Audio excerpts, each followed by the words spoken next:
Caught in a quandary, she cast a restless glance at the wall clock. The hand seemed frozen in time. Anxiety swelled within her, permeating the room. Once more, she found herself caught in a web of deep-seated internal conflict. Should she bury her disgraceful secret deep within or once again immerse herself in its fiery core? As she turned to gaze out the window, seeking some kind of resolution, her eyes met only the confines of her own backyard. A child's sandbox and a maple tree ablaze with emerald leaves behind the impeccably cleaned glass. Still, no solutions to her tormenting dilemma presented themselves. How should she proceed? What path should she take forward? Her conversation with her husband, who was preoccupied with his shoelaces in the hallway, promised no surprises, right down to the last predictable word. "Hey babe, I'm gonna be running late again tonight. Don't get down about it." Her hubby is this good-hearted, chubby guy who's a total workaholic and loves all things it. He's had a lot of potential for a while now, but hasn't quite made it to the top.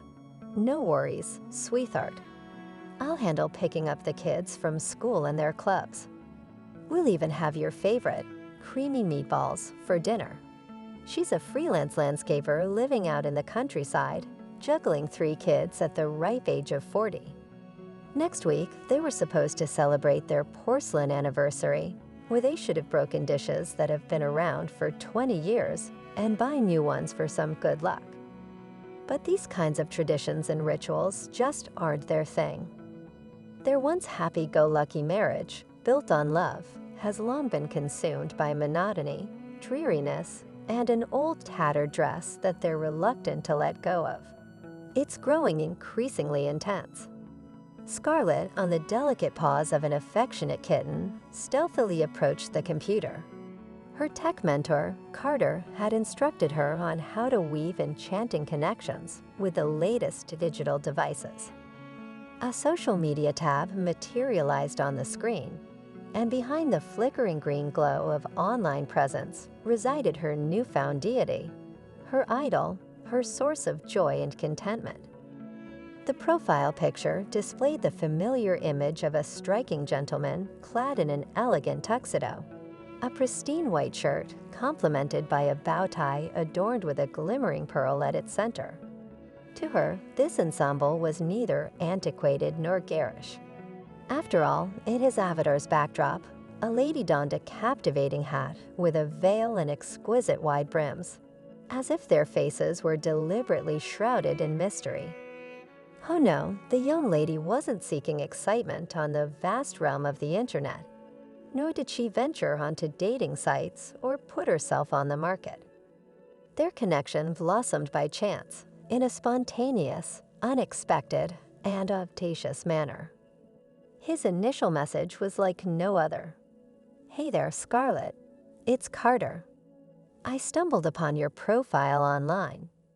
I won't deny that I perused through your photo collection, and now I'm here, stopping by. Your bright and clever comments really caught my attention. It's like love at first sight." In response, Scarlett swiftly shot back a witty reply. It happened to be a day filled with intricate landscaping projects, but she was in high spirits.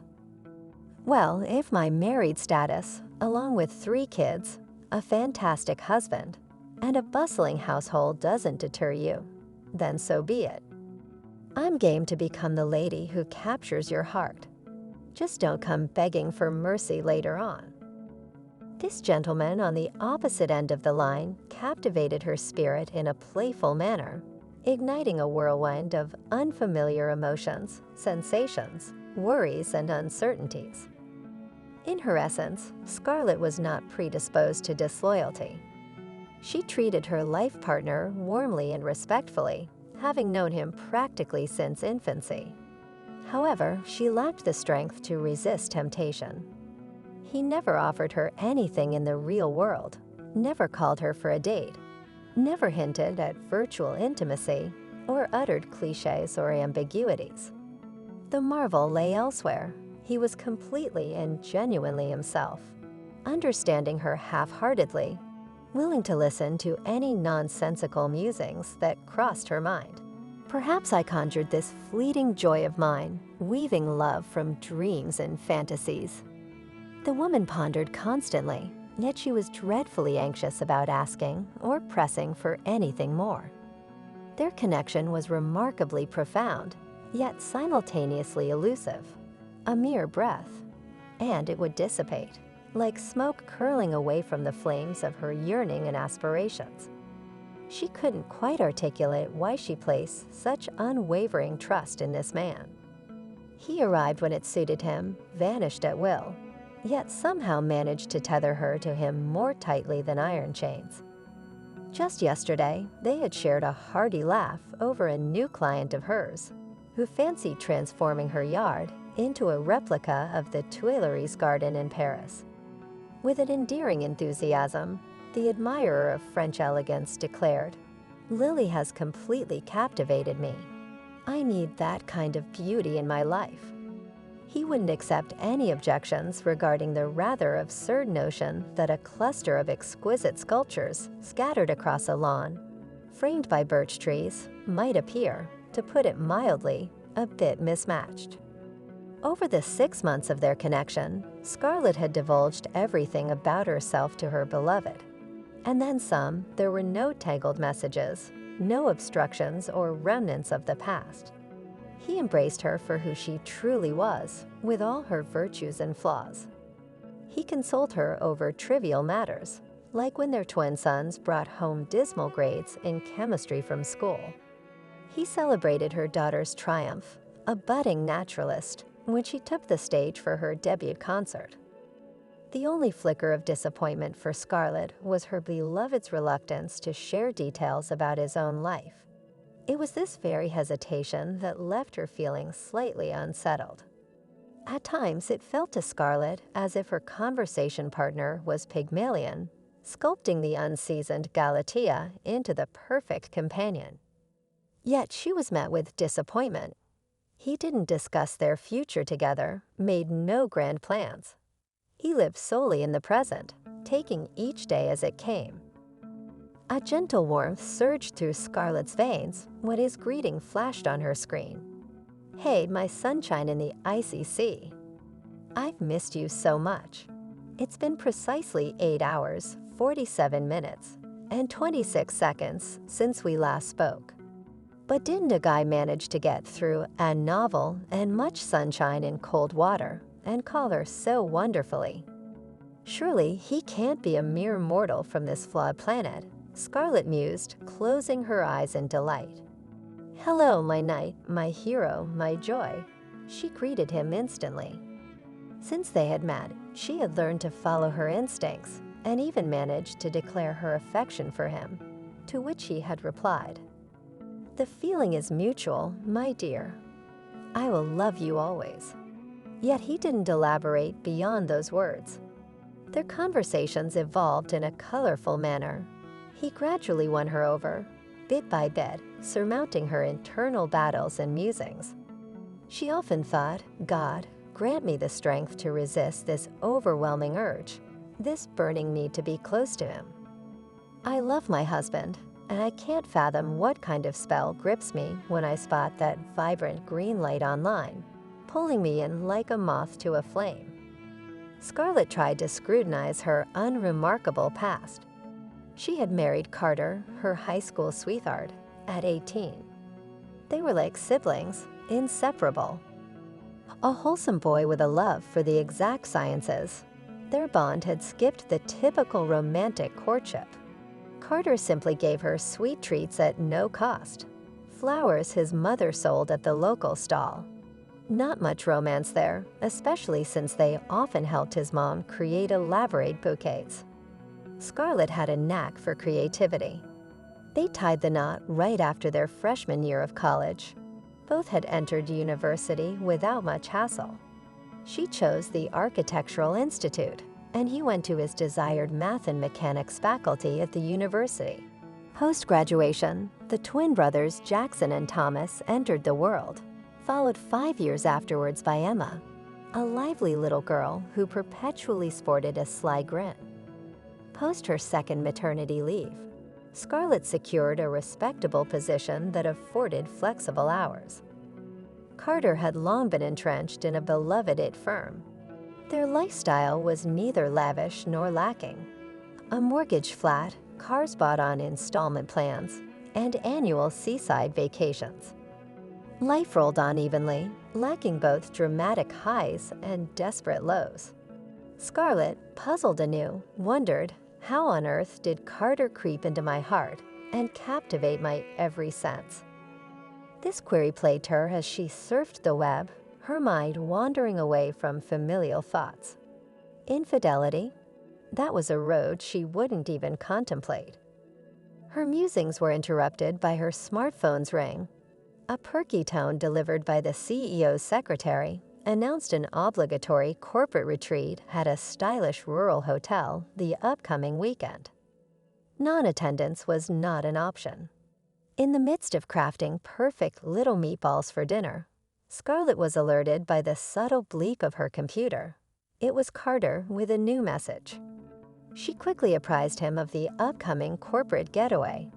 His response was swift, and it floored her. He proposed renting a private cabin at the upscale retreat so they might deepen their acquaintance. Waves of excitement crashed through Scarlett's love-struck mind. A secluded rendezvous, an enchanting backdrop, seemingly a serendipity, an antidote to all her silent yearnings. But then stark reality doused her like a bracing icy splash. This escapade coincided with her and her husband's wedding anniversary. Could she truly betray him so grievously? Or could she? During the evening, at the gathering with their family, she experienced both fervent heat and sudden chills. Her cheeks went from a vibrant flush to a deathly pallor. Thoughts raced through Scarlett's mind as she feverishly considered how to break the news to him on such a peculiar day. However, Carter unexpectedly beat her to it. "I'm not quite sure how to tell you, my dear, but this upcoming Friday, I have to embark on a crucial business trip that will last for 3 days. Would you be terribly upset if we postponed our planned picnic with kebabs to the following weekend?" He averted his gaze guiltily while his eyes sunk. Filled with elation, Scarlett whispered to herself, "The divine offices granted me an opportunity to uncover the essence of true happiness." Aloud, she simply responded in a hushed tone, "Don't fret, Carter, everything is splendid. We'll certainly commemorate our anniversary at a later date." The following day, they thoroughly deliberated with Carter about which cabin to select, seeking refuge from the bustling throngs of tourists. Mia assured him she would join him right after wrapping up all her work tasks. The children, without any hesitance, went off to their grandparents' place. As for Mia, she vaguely recalled the process of choosing her outfits, packing her suitcase, and nearly forgetting her beloved shampoo and toothbrush. Her mind seemed to drift far away from the present moment.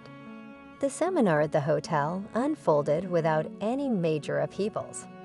Following a light snack and the initial toasts, Scarlett discreetly gathered her belongings and hurried off to the secluded cabin by the lake. A charming lamp illuminated the porch. On delicate legs, she ascended the steps and pushed open the front door. The dim light welcomed her, accompanied by the soothing melodies of some blues music, the gentle crackle of dry wood in the fireplace, and the delightful aroma of pine needles mingling with something appetizing.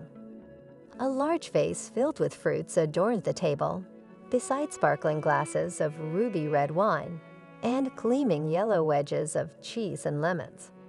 A man sat with his back turned to Scarlett, causing her to pause on the threshold. Yet gathering her resolve, she strode into the heart of the room. Just a few steps closer, and Carter burst towards her. In that precise moment, the earth seemed to drop away beneath her. Who is Carter? This is my Mishka, my dearest, my one and only, so familiar and easy to read. Her knees wobbled, and she collapsed weakly into the chair, mortified, her face buried in her hands. He knew all along. He spied, he snooped, he even employed a detective. The man kneels beside her. Relax, darling. There was no Carter skulking around you. It was all me, crafting a fantastical narrative for you in celebration of our significant anniversary, invoking the thrill of romance, staunchly addressing your feminine spirit, your sensuality, your very being. We've been bogged down in the mundane for too long, and I've neglected to truly cherish you. Don't harbor guilt or cast blame for a betrayal that never existed. It's all on me, 4 years frittered away without the vibrant flame of passion, trying to patch up and compensate for the emptiness. To show you my true self, to confess I've come to my senses, and I'll never exchange you for anything. If anyone could feel the profound relief washing over Scarlett at this moment. She isn't a betrayer, she isn't deceitful, she isn't a wife forsaken by the love of her life. Outside the window, twilight had settled in fully. Two joyful souls touched their wine glasses together with a gentle clink. Perhaps there's some truth to the notion that the best way to conquer a temptation is simply to yield to it and let it unfold.